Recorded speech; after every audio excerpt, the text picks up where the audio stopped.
সাথে এতটুকু যদি আলাপ করে যে সমাজটাতে হচ্ছে কি, এই ছেলেগুলো নামাজ পড়ে না কেন, ফজরের নামাজে আমাদের মসজিদে মুসল্লি নাই কেন, আমাদের মহল্লায় আমার এলাকার ছেলেগুলো মুসলমান পরিচয় দেওয়ার পরেও এরা এক ওয়াক্ত নামাজ মসজিদে আসে না কেন, এটা নিয়ে কি কোনো কথা হইতে পারে না? কথা বলেন না কেন? এটা নিয়ে কি কোনো পরামর্শ হইতে পারে না? তাইলে পরামর্শ করে তো মসজিদ ভাঙ্গা মসজিদ হয়। কথা বলেন না কেন? পরামর্শ কইরা পুরান মসজিদ ভাঙ্গা নতুন মসজিদ হয় না? পরামর্শ কইরা টাকা টুকা কালেকশন কইরা মানুষের আতফাও ধরিয়া বিদেশের টাকা দেশের টাকা রাস্তার মধ্যে মাইক লাগাইয়া টাকা দিয়া উড়াইয়া তারপরে মসজিদ বানাইতে পারে না? অনেক ছেলে এমনও তো আছে যারে উৎসাহ দিলে, পিঠে হাত বুলাইয়া দিলে সে রাস্তার পাশে দাঁড়াইয়া মসজিদে লেগে টাকা উঠায়, যদিও সে নামাজ পড়ে না। এমন আছে না? তাহলে বোঝা গেল একটু দরদ নিয়ে বললে আরে সে এক সপ্তাহের মধ্যে একটা নামাজও পড়বে না, 6 মাসের মধ্যে একদিনও ফজরের নামাজ পড়বে না। এত শক্ত হে না মুসলমান যে আছে, কমপক্ষে যার কলিজার ভিতরে ঈমান আছে, আরে যার কানে আজান হইছে জন্মের পরে, মুসলমান মা বাবার ঘরে জন্ম নিছে, যে আল্লাহর কসম তার কলিজা এত শক্ত হইতে পারে না, এত পাথর হয় না মিয়া। শুধু অভিভাবকের গাফলতি, পরিবারের খামখেয়ালি আজকে সন্তানগুলোকে বরবাদ করে দিচ্ছে।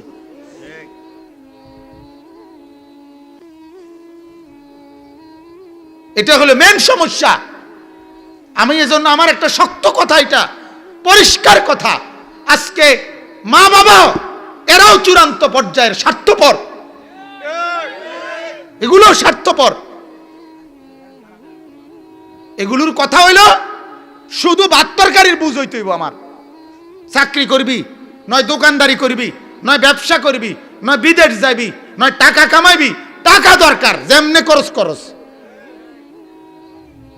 মা বাপের বুঝ হইল এটা, আমার টেয়ার বুঝ হইলে হইছে, টাকার বুঝ হইলে হইছে। টাকা দরকার আমার, তোর চরিত্র থাকুক বা না থাকুক, তোর আখিরাত থাকুক বা না থাকুক, আমার টাকা দরকার। কিন্তু আল্লাহর কসম আমি স্পষ্ট বলি, আমার স্পষ্ট মনে আছে আমার বাবা বলছে যে ফুত আমার টাকা দরকার নাই, আমার পড়া দরকার। আমার মা বলছে আমার টাকা দরকার নাই, আমার পড়া দরকার। মায়ের চোখের পানি, বাবার কঠোর শাসন, দুইটা মিলছে। আল্লাহ তাআলা 5 ভাই, আমরা 5 ভাই আলেমে দ্বীন হইছে, আলহামদুলিল্লাহ। আল্লাহর নবী সাল্লাল্লাহু আলাইহি সাল্লাম বলেন, ইউসবিহুর রাজুলু মুমিনান ওয়া ইউমসি কাফিরান। সকালবেলা একজন ব্যক্তি থাকবে মুমিন, সন্ধ্যা হতে হতেই হয়ে যাবে কাফের। ওয়া ইউমসি মুমিনান ওয়া ইউসবিহু কাফিরা। সন্ধ্যায় ছিল মুমিন, সকাল হতে হতেই হয়ে যাবে কাফের। মানে সকাল বিকাল পাল্টে যাবে। ইয়াবিউ দীনাহু বিআরাদিম মিনাদ দুনিয়া। দুনিয়ার সামান্য কিছু পাওয়ার আশায় দ্বীনকে বিক্রি করে দিবে। তো আসলে এটা যেমন একটা বিষয় যে ফিতনা, বিভিন্ন মুখী, বহু রকমের প্রচারণা, বহু কিছু, এর কারণে নেক আমলের সুযোগ মিলবে না। এক একটা মাহফিলে আপনারা লম্বা সময় ওয়াজ শুনে বহু সুবহানাল্লাহ, আলহামদুলিল্লাহ, আল্লাহু আকবার বলতে পারতেন, এগুলাতে নেকি আসতো। হতে পারে আর এই সুযোগ মিলল না। তাইলে এরকম নেক আমলের সুযোগ যার হাতে যখন আছে, যতটুকু, ততক্ষণ বলতে থাকে। আমারে সবাই জিজ্ঞাসা করতেছে যে হুজুর মাহফিল সামনের গুলা চলবে না। আমি যতক্ষণ আল্লাহর কথা বলতে পারি অতক্ষণ বলতে হবে। যেই মিনিটে বলতে পারলাম ওইটাই লাভ হইল। 1 মিনিটে লাভ। 10 সেকেন্ড, 10 সেকেন্ড এলাম। সুবহানাল্লাহ একবার বললে এলাম, একবার বললে কি বলেন? সুবহানাল্লাহ একবার বললে আল্লাহ নবী সাল্লাল্লাহু আলাইহি ওয়াসাল্লাম বলেন, নাখলাতুন ফিল জান্নাহ, জান্নাতের মধ্যে ওই ব্যক্তির জন্য একটা খেজুরের গাছ লাগানো হয়। তাহলে সুবহানাল্লাহ একবার বললে 1 মিনিট লাগে না, 10 সেকেন্ডও লাগে না, 10 সেকেন্ডও লাগে না। এতেই আমার আমল নামার মধ্যে একটা খেজুর গাছ জান্নাতে রোপণ হয়ে গেল। আরেক হাদিসে আছে আল্লাহ নবী সাল্লাল্লাহু আলাইহি সাল্লাম বলেন, সুবহানাল্লাহ আ'যামু মিন উহুদ, একবার সুবহানাল্লাহ বললে উহুদ পাহাড়ের চাইতে ভারী নেকি দেওয়া হয়। তাইলে একবার বলাতে এই তাহলে বোঝা গেল মুমিনের 1 সেকেন্ডের আমলের মধ্যেও লাভ। যেটা লাভ আইলো না আমার, আমি একবার বললাম আমার উহুদ পাহাড়ের চাইতে ভারী নেকি হলো। তাহলে একবার 1 সেকেন্ড বলতে পারলো মুমিনের সেকেন্ডে সেকেন্ডে নেকি, যদি সে চিন্তা করে, কামাই করতে জানে, চালাক হয়, সে সেকেন্ডে সেকেন্ডে রোজগার করতে পারে, পলকে পলকে রোজগার করতে পারে। আল্লাহ তাআলা বলছে, বান্দা আমি তো এটাই চাইছিলাম, তোমরা তো বুঝলা না, তোমরা তো বুঝলা না। আমাকে ডাকতে বলছি আমি, হাঁটতে হাঁটতে, চলতে চলতে, উঠতে উঠতে, বসতে বসতে, তোমরা গুরুত্বই দিলা না, এটা বুঝলাই না। এজন্য আমি বলতেছিলাম বাজান, আল্লাহর কথা বলা, আল্লাহর কথা শোনা, এইটার তৌফিক পাওয়া আল্লাহর পক্ষ থেকে, সুযোগ পাওয়া, এটাও অনেক বড় নেয়ামত। এজন্য আজকে যে বসতে পারছেন, এখন যে বসতে পারছেন, এখনই ফিকির করবেন যে আসলে নেক আমল কদ্দুর হইছে।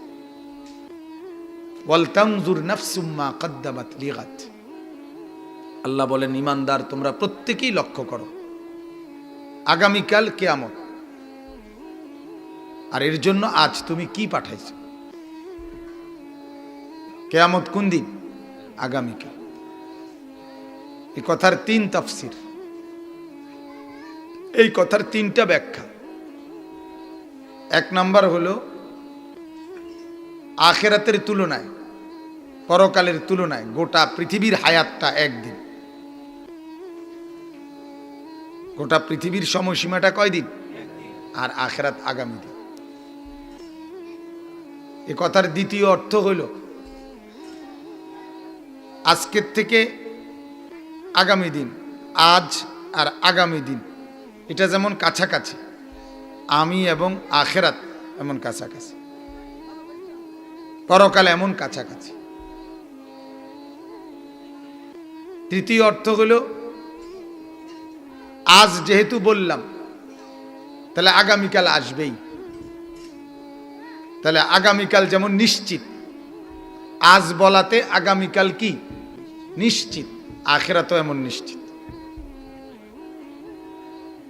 এজন্য আল্লাহ তাআলা বলেন আখিরাত নিশ্চিত। আল্লাহ তাআলা বলেন আখিরাত খুব কাছাকাছি। আল্লাহ তাআলা বলেন আখিরাত অনেক লম্বা। অতএব তুমি সেটার জন্য কি করেছো, আজকে কি পাঠাইলা, এটা একটু খেয়াল করো। এজন্য আসলে মানসিকভাবে সব সময় পেরেশানিতে থাকি, অস্থিরতায় ভুগি, যে আসলেই জমিনের হালাত, মানুষের হালাত, পরিবেশ পরিস্থিতির হালাত, সব দিকেই মনে হয় যেন চেষ্টা যে কিভাবে আল্লাহর কথা, কোরআনের কথা, আখিরাত আর পরকালের কথা কম হয়। অধিকাংশ মানুষের চেষ্টাই মনে হয় যেন এটাই।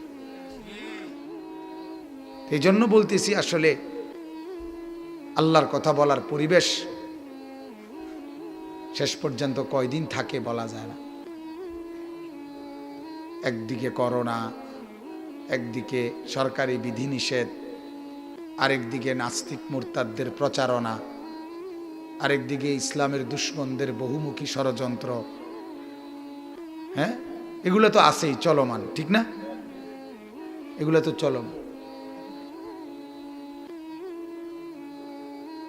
আপনার সাংবাদিক নিজের থেকে জিজ্ঞাসা করতেছে, বলে নাই, উনি স্বাস্থ্য সচিব বলে নাই কিছু, উনি বলছে যে ঘরোয়া পরিবেশে, হ্যাঁ, ঘরোয়া পরিবেশ ছাড়া বাহিরে খোলা ময়দানে কিছু করা যাবে না। ওরা ইচ্ছা করে জিগাইতেছে বারবার, ঘরোয়া পরিবেশে ভিতরে মাহফিল করুন যাবে, কিন্তু এটা জিজ্ঞাসা কেন বারবার? বুঝেন না হিসাবটা আপনার?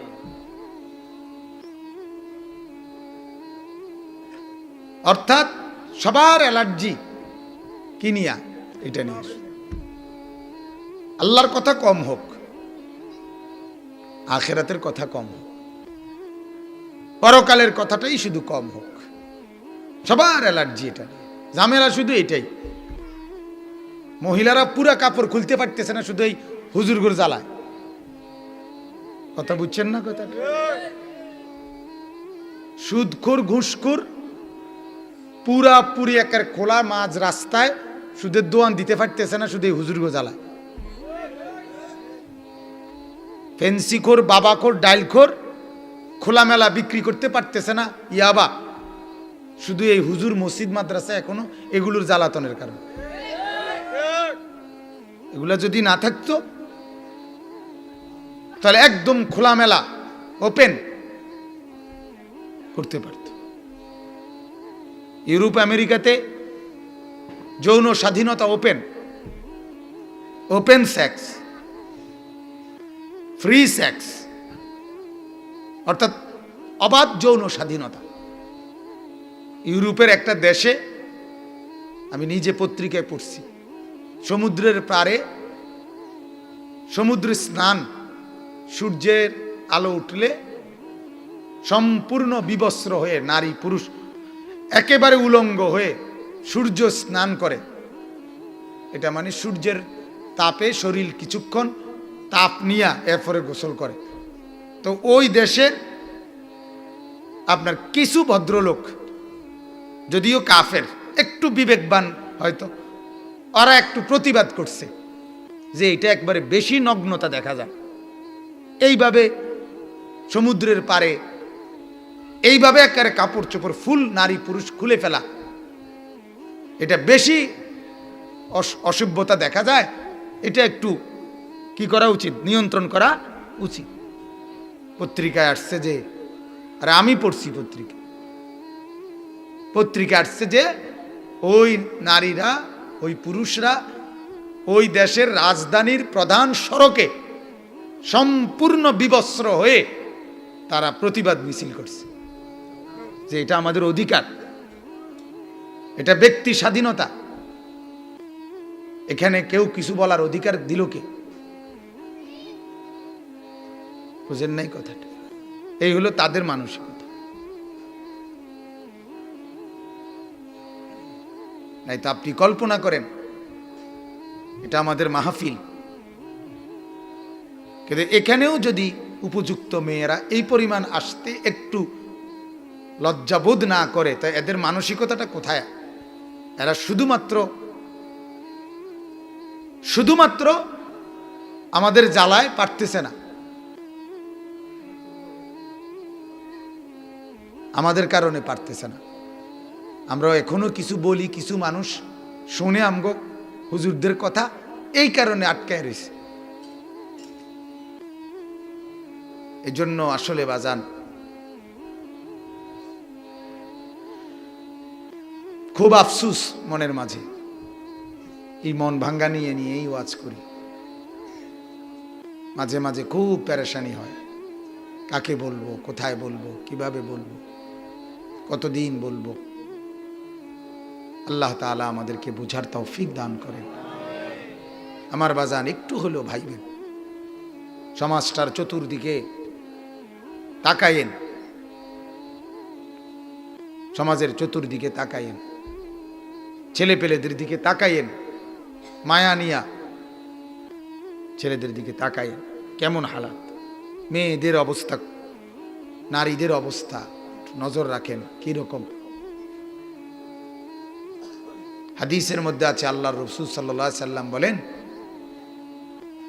একেবারে পরিষ্কার হাদিস, বনি ইসরাইলের মুসা নবীর জামানার, উনার হায়াত থাকতে না, ওনার পরে উনার কওমের একটি এলাকাকে আল্লাহ তাআলা একবার একজন ফেরেশতা পাঠাইছেন, এই এলাকার মানুষগুলোকে উল্টে দাও, মানে জমিনের নিচের মাটি উপরে তুলে উল্টে দাও। তখন ওই ফেরেশতা আল্লাহর কাছে গিয়ে বলছে, ইন্না ফীহিম আবদাকা ফুলান, রব্বুল আলামিন এই মহল্লা, যেই মহল্লাকে আমাকে উল্টাই দিতে বলছেন, এখানে আপনার এমন একজন বান্দা আছে, লাম ইয়াসিকা তরফাতা আইন, যে একটু চোখের পলক, এক সেকেন্ড আপনার কোনো নাফরমানি করে নাই, তারে কি করতাম, ওনাকে কি করতাম। আল্লাহ তাআলা, হাদিসে আছে, আল্লাহ তাআলা ওই ফেরেশতাকে বললেন, এক নম্বরে প্রথম গিয়া উল্টানিটা ওনারে দিবা, প্রথম মাথার তুল্লা আসার তারে দিবা, ওই বুজুর্গরে প্রথম ওনারে উল্টানি দিবা, এরপরে বাকি করে উল্টাইবা। কেন? আল্লাহ নিজে বলে দিছে, ফা ইন্না ওয়াজহাহু লাম ইয়াতাবাআর ফিয়া কাত। আল্লাহ বলেন কেন না, কারণ এই লোকটা আমার জমিনের চতুর্দিকে নাফরমানি চলতেছে, অথচ এটার পেরেশানিতে কোনোদিন তার কপালে একটু ভাঁজও পড়ে নাই।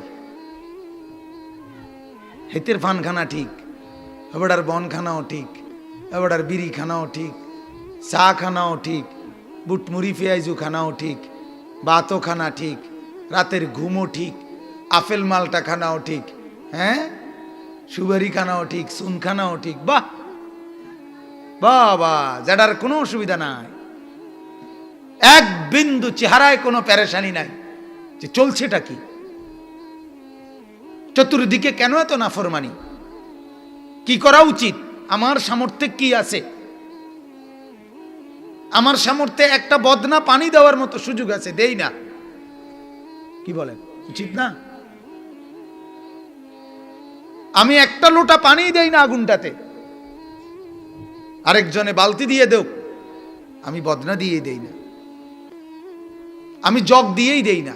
অর্থাৎ আমি আমার সাধ্যের ভেতরে কিছু বলি না, আমি একটু ফিকির করি না, আমি কারো কাছে বলি না কমপক্ষে, ভাই আপনারা তো আল্লাহ ক্ষমতা দিছে, আপনি তো ইচ্ছা করলে এই ছেলেগুলোরে বললে ছেলেগুলো পরিবর্তন হবে, এমন হইতে পারে না। ভাই আমি তো সাধারণ মানুষ, আপনি তো একজন মেম্বার, আপনি তো একজন চেয়ারম্যান, আপনি তো একজন সর্দার, হ্যাঁ, আপনি একজন প্রভাবশালী, আপনি কদ্দুর কইলে তো হয় ভাই, এই কথাটা কি বলা যায় না? এই ফিকিরটা কি করা যায় না? আপনাদেরকে একটা ঘটনা শুনাই, রাসূলুল্লাহ সাল্লাল্লাহু আলাইহি সাল্লামের জীবনের ঘটনা। নবীজি সাল্লাল্লাহু আলাইহি সাল্লাম যখন মক্কা ইসলামের দাওয়াত দিচ্ছিলেন, তখন দাওয়াতের ৭ম বছর, মানে ইসলামের দাওয়াত তো শুরু করছে 40 বছর বয়সে, নাকি ৭ম বছর, তাহলে মানে ৪৭। ৭ম বছর মক্কার কুরাইশরা, কাফেররা সিদ্ধান্ত নিয়ে আল্লাহর নবী সাল্লাল্লাহু আলাইহি সাল্লাম এবং তার অনুসারী যারা ওনার সাথে, তাদেরকে বয়কট করছে, সামাজিকভাবে বয়কট করে একঘরে করে দিছে, এবং কাবা ঘরের বারান্দায় কাগজ লিখে ঝুলাইয়া দিছে যে আজকের থেকে মুহাম্মদ এবং তার অনুসারীদের সাথে কুরাইশদের পরবর্তী নির্দেশ না দেওয়া পর্যন্ত কোনো রকমের আচার অনুষ্ঠান, লেনদেন, বিবাহ শাদী, বেচা কিনা সব কিছু নিষিদ্ধ। নাউজুবিল্লাহ। আল্লাহ নবী সাল্লাল্লাহু আলাইহি সাল্লাম ওনার অনুসারীদেরকে নিয়ে অনুসারীরা দুই রকম, যারা মুসলমান হয়েছে তারা তো আছেই, কিছু লোক কাফের কিন্তু নবীকে ওনার গোত্রীয় লোক, এরাও আল্লাহ নবী সাল্লাল্লাহু আলাইহি সাল্লামের সাথে একত্রে একটা দুর্গ শিআবে আবি তালেব বলে, এই দুর্গের মধ্যে আশ্রয় নিছে। এরপরে 3 বছর এক টানা, অষ্টম, নবম, দশম বছর, এই 3টা বছর আল্লাহ নবী সাল্লাল্লাহু আলাইহি সাল্লাম ওনাদেরকে সাথে নিয়ে এই বন্দি জীবন একাকী ওনাদেরকে সাথে নিয়ে কাটাইছেন। আমরা স্পষ্ট কিতাবে পড়ছি, তারিখের কিতাবে, ইতিহাসের উর্দু কিতাবে সিরাতে মুস্তাফা, হযরত মাওলানা শেখুত তাফসির ইদ্রিস কান্দলভি রহমতুল্লাহ আলাইহি দারুল উলুম দেওবন্দ মাদ্রাসার শীর্ষস্থানীয় আলেম ছিলেন, ওনার কিতাবে আছে। সাহাবীরা বলছেন আমরা এই 3টা বছরে ক্ষুধার কষ্টে গাছের পাতাও চাবাইয়া খাইছি, উটের চামড়া আগুনে পুরাইয়া ছাতু বানাইয়া পাউডার বানাইয়া এরপরে পানি দিয়ে ভিজাইয়া খাইছি। দুধের বাচ্চা দিনকে দিন, মাসকে মাস মায়ের বুকের দুধ না পাইয়া শুধু কাঁদছে আর কাঁদছে দিন রাত। এইভাবে 3টা বছর কষ্ট করছে আল্লাহ রসুল এবং সাহাবীরা। তো আমার বলার উদ্দেশ্য হলো এটা, তখন মক্কার কুরাইশদের মধ্য থেকে একজন ব্যক্তি, এই প্রথম এই একজন লোক, তিনি উদ্যোগ নিছে যে না, আসলে এই চুক্তিটা মুহাম্মদ এবং তার অনুসারীদের উপরে জুলুম, যদিও সে ঈমান আনে নাই। সে ভাবছে যে না, এটা মানবতা এটা বলে না, এটা মানুষের বিবেক তো আছে, হিউম্যানিটি, মনুষ্যত্ব আছে, মানবতা তো আছে। তো সে বলতেছে আমার বিবেক বলে, মানবতা বলে এটা কি হইতে পারে না, সঠিক কাজ হইতে পারে না, কাজে এইটার বিরুদ্ধে প্রতিবাদ করা দরকার। তখন সে এই সর্দার আপনার আরেকজন, সে চিন্তা করছে আমি একলা বললে তো হইতো না, তখন সে আরেকজন রে বলছে, উনিও সর্দার, উনি বলছে হ ভাই, এটা আমারও মনের কথা, কিন্তু আমিও লোকের অভাবে বলতে পারতেছি না, তাইলে আমরা 2 জন হইলাম। এই 2 জনে আরেকজন ঠিক করছে, 3 জন হইল। এই 3 জনে আরেকজন ঠিক করছে, 4 জন হইল। এই 4 জনে আরেকজন ঠিক করছে, 5 জন হইল। এই 5 জন, এই 5 জন আপনার সিদ্ধান্ত নিছে পরে, অথচ ওনারা 5 জনই কাফের, কিন্তু ওনারার কাছে মনে হয়েছে যে এটা মানবতা না।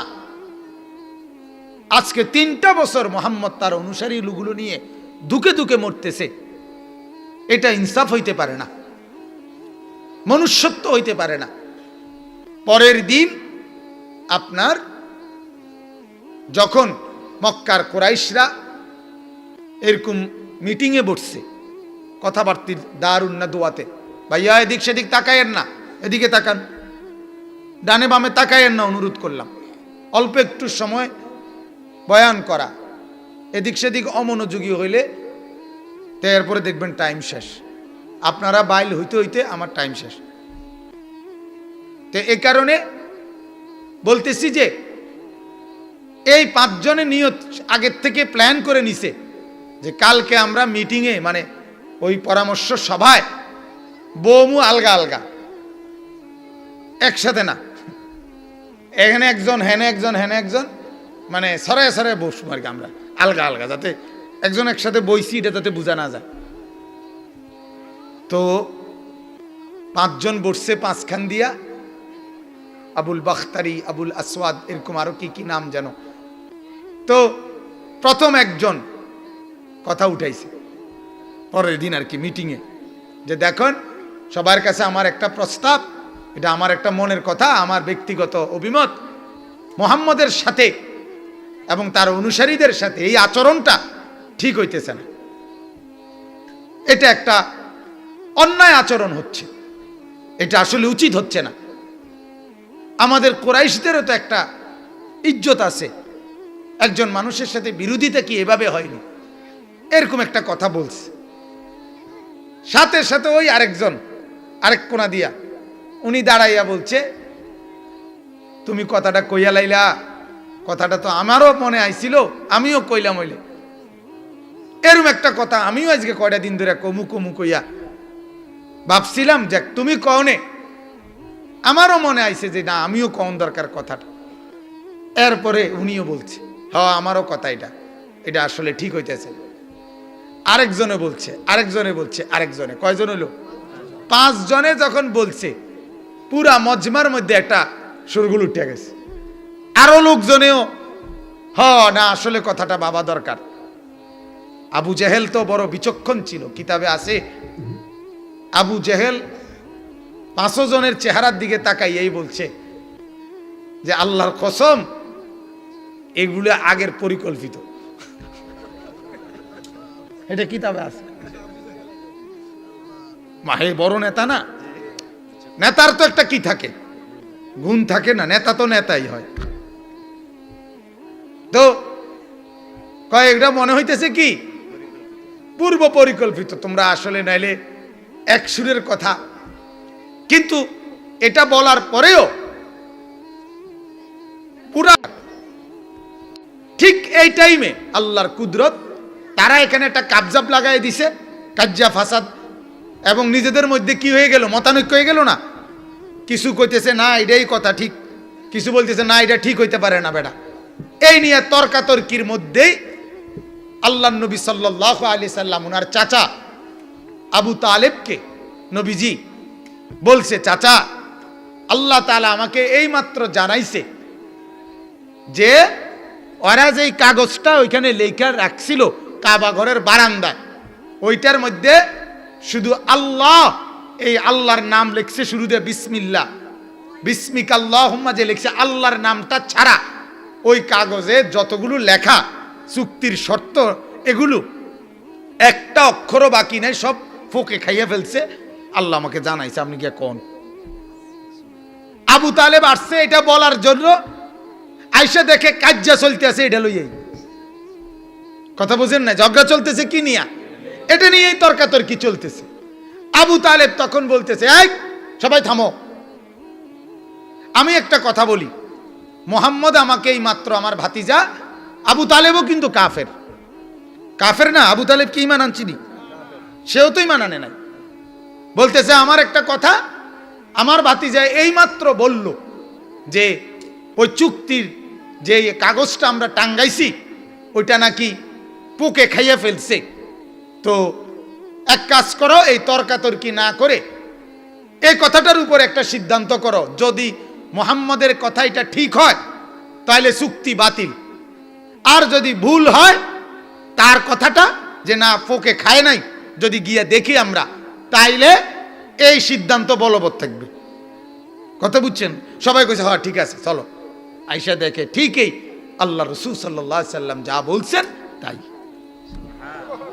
ফলে 3 বছরের বন্দি জীবন থেকে আল্লাহ নবী সাল্লাল্লাহু আলাইহি সাল্লাম মুক্তি পেয়ে গেলেন। তাহলে আমার বলার উদ্দেশ্য হলো বাজান, মানবতা, মানুষের প্রতি মানুষের এই দরদ, এতটুকুর কারণে ওই 5 ব্যক্তির উদ্যোগে 3 বছরের বিরূপ পরিস্থিতিটাও উল্টায় দিছে ওনারা। তাহলে মানুষের মধ্যে মানুষ যদি একটু কথা বলে, একজন আরেকজনের সাথে এতটুকু যদি আলাপ করে যে সমাজটাতে হচ্ছে কি, এই ছেলেগুলো নামাজ পড়ে না কেন, ফজরের নামাজে আমাদের মসজিদে মুসল্লি নাই কেন, আমাদের মহল্লায় আমার এলাকার ছেলেগুলো মুসলমান পরিচয় দেওয়ার পরেও এরা এক ওয়াক্ত নামাজ মসজিদে আসে না কেন, এটা নিয়ে কি কোনো কথা হইতে পারে না? কথা বলেন না কেন? এটা নিয়ে কি কোনো পরামর্শ হইতে পারে না? তাইলে পরামর্শ করে তো মসজিদ ভাঙ্গা মসজিদ হয়। কথা বলেন না কেন? পরামর্শ কইরা পুরান মসজিদ ভাঙ্গা নতুন মসজিদ হয় না?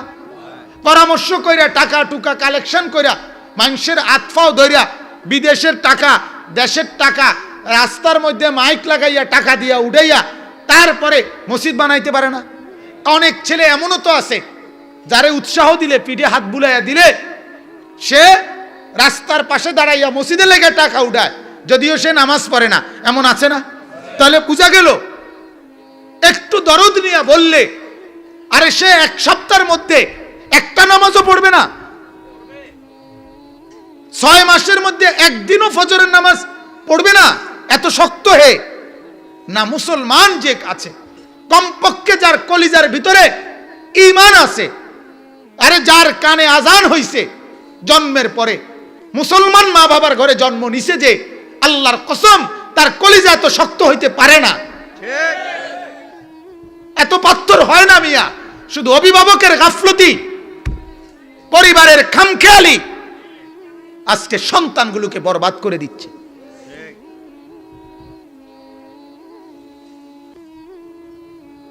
এটা হলো মেন সমস্যা। আমি এজন্য আমার একটা শক্ত কথা, এটা পরিষ্কার কথা, আজকে মা বাবা এরাও চূড়ান্ত পর্যায়ের স্বার্থপর, এগুলো স্বার্থপর। এগুলোর কথা হইল শুধু ভাত তরকারির বুঝ হইতে হইব। আমার চাকরি করবি, নয় দোকানদারি করবি, নয় ব্যবসা করবি, নয় বিদেশ যাবি, নয় টাকা কামাইবি, টাকা দরকার, যেমনে করস করস। মা বাপের বুঝ হইল এটা, আমার টেয়ার বুঝ হইলে হইছে, টাকার বুঝ হইলে হইছে। টাকা দরকার আমার, তোর চরিত্র থাকুক বা না থাকুক, তোর আখিরাত থাকুক বা না থাকুক, আমার টাকা দরকার। কিন্তু আল্লাহর কসম আমি স্পষ্ট বলি, আমার স্পষ্ট মনে আছে, আমার বাবা বলছে যে ফুত আমার টাকা দরকার নাই, আমার পড়া দরকার। আমার মা বলছে আমার টাকা দরকার নাই, আমার পড়া দরকার। মায়ের চোখের পানি, বাবার কঠোর শাসন, দুইটা মিলছে। আল্লাহ তাআলা 5 ভাই, আমরা 5 ভাই আলেমে দ্বীন হইছে, আলহামদুলিল্লাহ। দুটোটাই ছিল, মার চোখের পানি, বাবার কঠোর শাসন। আমি জীবনে একবার, শুধু আমার পড়ালেখার হায়াতে একবার বলছিলাম আব্বারে, শুধু আব্বা আমি এই মাদ্রাসায় পড়তাম না, একটা মাদ্রাসার ব্যাপারে, মানে মাদ্রাসার তো ফরুম, কিন্তু এটা পড়তাম না। কথাটা বুঝছেন না? আমার আব্বা স্পষ্ট আমার মনে আছে, আমার আব্বা বলছে পরের বেলা ভাত আমার ঘরে আর খাইও না, পরের লোকমা ভাত আমার ঘরে খাইও না, আমার ঘরের ভাত একদম নিষেধ করে দিলাম, বাইরও, এখনই বাইরও, যেখানে গিয়া ভাত মিলে হেনে খাও, তোমার কামাই করে তুমি যেটা মনে করে দেখো, বাইরও। পরে সুন্দর করে মাদ্রাসাত গেছি। কথা বুঝছেন? বাবার কঠোর শাসন ছিল, পরের লোকমা ভাত নিষেধ করে দিয়েছে, যে ভাত খাইও না ঘরে আমার। আর আজকে 8 বছরের বাচ্চাটা, 10 বছরের বাচ্চা, 10 বছরের একটা বাচ্চার উপরও কি মুসলমানের কোনো কন্ট্রোল নাই? ক্লাস 8-এ পড়ুন একটা ছেলের উপরে মা বাবার কোনো নিয়ন্ত্রণ নাই। কথা বলেন না কেন? তাহলে ওই ছেলেটাকে একটাবার বলে না কেন যে তুই নামাজ পড়বি কোন দিন? বলেন মিয়া, কেন এত ডাকাত হয়ে গেলাম? কেন এত পাষাণ হয়ে গেলাম? হায় হায় হায় হায়, আহারে মুসলমান, এতগুলো ছেলে এই দোকানগুলোর মধ্যে যে আড্ডা দিচ্ছে, এগুলো মাগরিবের নামাজ পড়ছে? আমি তো মাগরিবের, আমার বয়ান এখানে মাগরিবের নামাজের পরে আবু বকর ভাইয়ের সাথে আমি কথা বলছি, মাওলানা আবু বকরের সাথে। এরপরে আমি জামাত পড়ে, ওই যে আব্দুল মজিদ কলেজের গেটের সাথে একটা ছোট্ট মসজিদ আছে, টিনের ঘরের একটা মসজিদ, ওইখানে জামাত পড়ে আবার টান দিয়ে আইসা তো এনে বয়ানে ঢুকছি।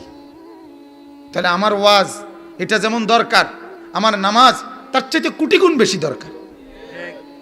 এদের নামাজ কোথায়? এরা কোন দিন নামাজ পড়বে বাজান? এদেরকে কে ফিরাবে? আপনারা বলেন। আমারে যদি বলেন, আমি আপনাদের কাছে গিয়ে কান্দি, আপনাদের বুকে ধরে কাঁদি। আপনারা বলেন। আশ্চর্য, আমার অবাক লাগছে যে মানে পোলা কি কইল, আহারে হায় হায় হায় হায়, এত পচে গেলাম।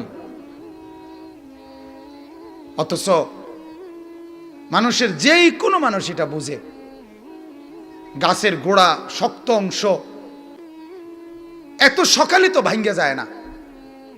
তাহলে একটা 18-20 বছরের যুবক এত সকাল তো নষ্ট হয়ে যাওয়ার কথা না। এখন তো তাগড়ার সময়, এই সময়টাও তার এক ওয়াক্ত নামাজ পড়তে মন চায় না।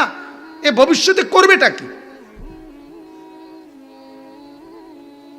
যে ছেলেগুলো আজকে বড় হইতেছে এক ওয়াক্ত নামাজ না পড়ে, এদের সন্তান মসজিদকেও তো স্বীকার করবে না। কথা বলেন না কেন?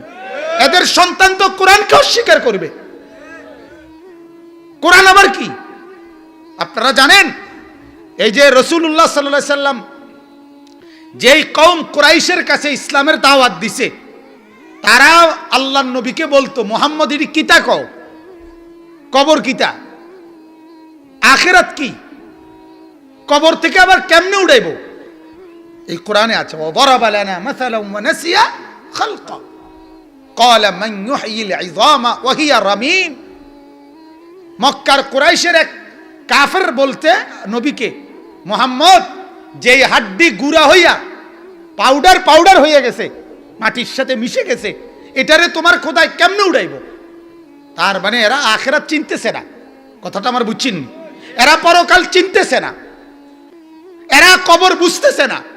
অথচ এই কথাটা যারা বলতেছে, আমার কথাটা বুঝছেন তো? একজন হইলে একজনই বুঝেন।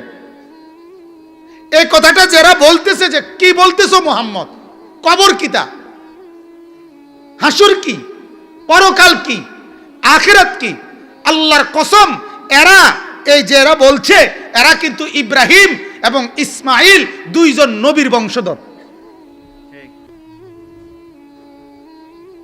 এদের পূর্বপুরুষ নবী।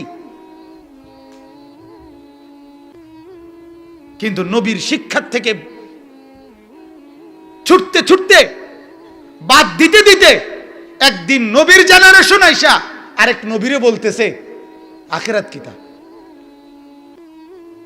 কথা বুঝছেন? একদিন এই মুরব্বী দাদা, যে ফ্যামিলি থাকতো না, হতে পারে এই দাদার আরেক দাদার 70 বছর পরের জেনারেশনে আর কেউ নামাজি নাই, তখন ওরা বলবে নামাজ কাকে বলে। কথা বুঝছেন না? অথচ হয়তো পারে এই ফ্যামিলির 70 বছর আগের দাদা আল্লাহর ওলি ছিলেন। কথা বুঝছেন? হিন্দুস্তানের, ভারতের, আমরা হযরতের বয়ানের মধ্যেও এই কথা শুনছি। আওলাদে রসুল সৈয়দ আরশাদ মাদানী দামাত বারাকাতুহুম, উনি বলছেন চায়নার এক অঞ্চলে উনি সফরে গেছিলেন। সফরে যাওয়ার সময় রাস্তার পাশে এক ছোট্ট বস্তি, ছোট্ট মহল্লা আর কি, মহল্লার পাশে নামাজের ওয়াক্ত হয়েছে আর আসরের। তো রাস্তার পাশেই রুমাল বিছায়া ওনার গাড়ির সাথে যে কয়জন ওনারা নামাজ পড়ছেন। তো ওই ঠিক যেখানে দাঁড়াইয়া নামাজ পড়ছেন ওই বরাবর যেই ঘর, ওই ঘর থেকে এক বুড়ো মহিলা, সত্য ঘটনা, বুড়ো মহিলা আইসা ওনাদের সামনে দাঁড়াইয়া বলছে, তোমরা এটা কি করলা? এই যে এখন, তখন ওই যে চায়নার যেই দোভাষী সে বুঝাই দিছে যে এটা আমাদের ধর্মের প্রেয়ার, মানে প্রার্থনা। আমরা মুসলমান, আমাদের সৃষ্টিকর্তার উপাসনা এভাবে করতে হয়। কথা বুঝছেন নি? এটা আমরা করছি এখন। ওই মহিলা, এই বৃদ্ধা মহিলা, 90 বছরের বুড়ো মহিলা চোখের পানি ছেড়ে কাঁদা দিছে। কাঁদা বলতেছে, আমি যখন ছোট ছিলাম, ওই মহিলা বলতেছে, আমি যখন ছোট ছিলাম, ছোট্ট, আমার এখন মনে হইতেছে যে আমার ফ্যামিলিতে আমার দাদা নানারা, মুরব্বীরা এরকমটা করত।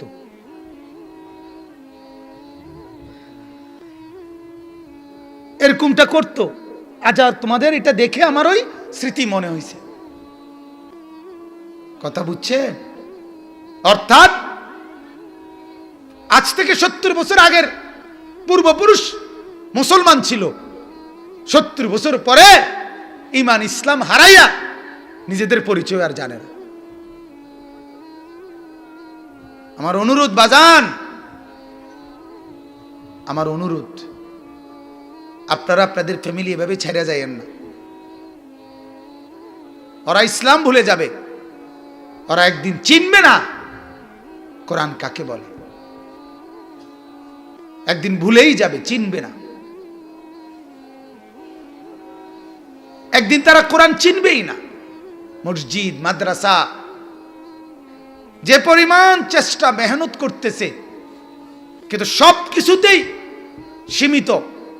যতগুলো সারা বাংলাদেশে যতগুলো কওমি মাদ্রাসা আছে, শুধুমাত্র ঢাকা ইউনিভার্সিটির জায়গা জমি, ঢাকা ইউনিভার্সিটির স্থাপনা এর চাইতে বেশি। কথা বুঝেন নাই আপনি? সুযোগ সুবিধা এর চাইতে কি অনেক বেশি, অনেক বেশি। অনেক সীমাবদ্ধতার ভিতরে অনেক কষ্ট করে খাইয়া না খাইয়া মাসের পর মাস আলুর ভর্তা, ডাল, সামান্যটুকু খাবার খাদ্য খেয়ে দিবানিশি মালিকের কোরআন নিয়ে পড়ে আছে, আল্লাহর দিন নিয়ে পড়ে আছে। এটুকু সুযোগও যদি একদিন বন্ধ হয়ে যায়, এর পরের জেনারেশন আর ইসলাম চিনবে না। এর পরবর্তী প্রজন্ম আর ইসলাম কাকে বলে এটাই বুঝবে না, বুঝবে না। এখনো তো হাজার হাজার স্কুল কলেজ পড়ুয়া, লক্ষ লক্ষ ছেলে মুসলমান যারা একটা লাইন কোরআন শরীফ শুদ্ধ পড়তে পারে না, এমন লক্ষ লক্ষ ছেলে আছে না? তাহলে এদের জীবন থেকে তো হারিয়ে গেল কোরআন।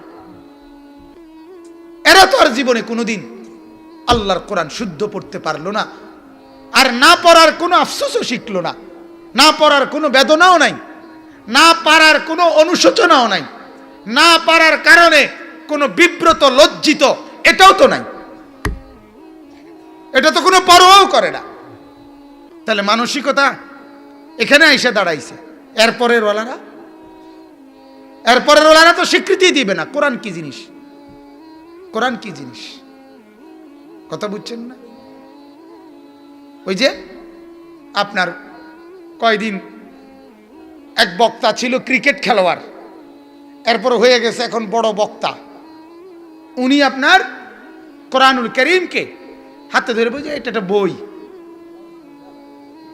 জাতিকে পরিচয় করাচ্ছে এটা একটা বই।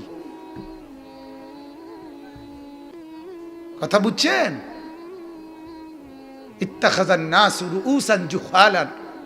আল্লাহর নবী বলছে আখিরি জামানায় মানুষ মূর্খ, নাদান, ওদেরকে নিজেদের নেতা বানাবে। নাউজুবিল্লাহ। আল্লাহ আমাদেরকে মাফ করে দেন। এজন্য আমার বাপ, আসলে আমি আমার মনের ব্যথার থেকে এই কথাগুলো বললাম, কাউরে কষ্ট দেওয়া না, শুধু এই একটি মাহফিল নিয়ে কোনো মাথা ব্যথা না। কিন্তু আমি আপনাদের কাছে অনুরোধ করছি, আপনারা যারা বসছেন, ছেলেরা যারা তোমরা মাশাআল্লাহ এখন আইসা বসছো, তোমাদের কাছে অনুরোধ বাজান, ওয়াজ মাহফিলের দিন আল্লাহর কোরআন যেখানে হয় সেদিন তুমি এই দোকানপাটে হাঁটতো না,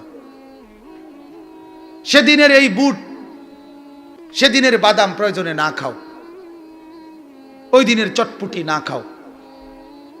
কারণ আল্লাহর কোরআন একটা দিন, একটা ঘন্টা পুরা বন্ধু বান্ধব দুনিয়াবি ব্যস্ততার থেকে আলাদা হয়ে আল্লাহর কোরআনের কথা একটু শোনো, তাহলে ফায়দা হবে, কলিজায় নূর আসবে।